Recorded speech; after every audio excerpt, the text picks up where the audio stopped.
আসসালামু আলাইকুম সুপ্রিয় দর্শকবৃন্দ, কেমন আছেন সবাই? আশা করছি সকলেই ভালো আছেন। আজ বাংলাদেশি প্রধানমন্ত্রী তারেক রহমান তার প্রথম সরকারি বিদেশ সফরে মালয়েশিয়ার উদ্দেশ্যে যাত্রা করছেন। এই সফরকে ঘিরে দেশ বিদেশে ব্যাপক আগ্রহ তৈরি হয়েছে। সরকারি সূত্র অনুযায়ী 21 থেকে 22 জুন মালয়েশিয়া সফরের পর তিনি চীন সফরে যাবেন। এই সফরকে বাংলাদেশের অর্থনীতি, বিনিয়োগ, কর্মসংস্থান এবং বৈদেশিক সম্পর্কের জন্য অত্যন্ত গুরুত্বপূর্ণ হিসেবে দেখা হচ্ছে। মালয়েশিয়া সফরে প্রধানমন্ত্রী তারেক রহমানের সঙ্গে দেশটির প্রধানমন্ত্রী আনোয়ার ইব্রাহিমের বৈঠক হওয়ার সম্ভাবনা রয়েছে। আলোচনার মূল বিষয়গুলোর মধ্যে থাকবে বাংলাদেশি কর্মীদের জন্য শ্রমবাজার সম্প্রসারণ, নতুন কর্মসংস্থানের সুযোগ সৃষ্টি, বাণিজ্য ও বিনিয়োগ বৃদ্ধি, জ্বালানি সহযোগিতা এবং রোহিঙ্গা সংকট।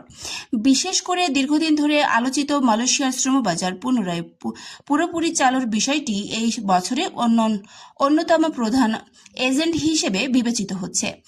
মাননীয় প্রধানমন্ত্রীর এটা প্রথম সফর সরকার প্রধান হিসেবে, এবং মালয়েশিয়াকে প্রথম সরকারি সফরের দেশ হিসেবে বিবেচনা করা, এই জন্য আমরা সবাই আনন্দিত। এটার অবশ্যই একটা গুরুত্ব আছে।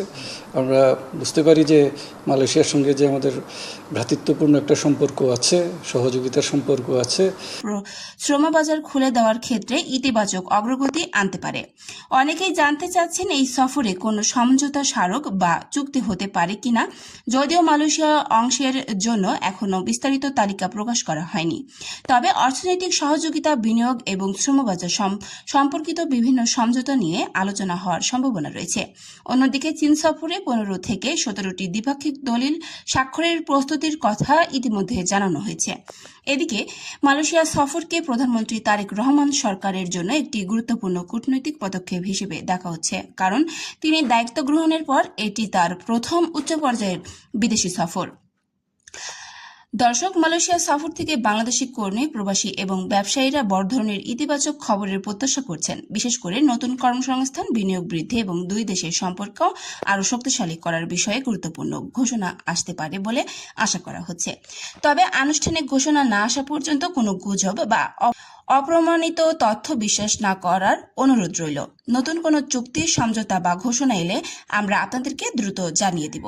তো বন্ধুরা, আজকের ভিডিওটি এখানে শেষ করছি। দেখা হচ্ছে পরবর্তী কোনো আপডেটে। যদি কোনো আপডেট, সরকারি আপডেট যদি এসে থাকে, তাহলে অবশ্যই আপনাদেরকে জানিয়ে দেওয়ার চেষ্টা করব।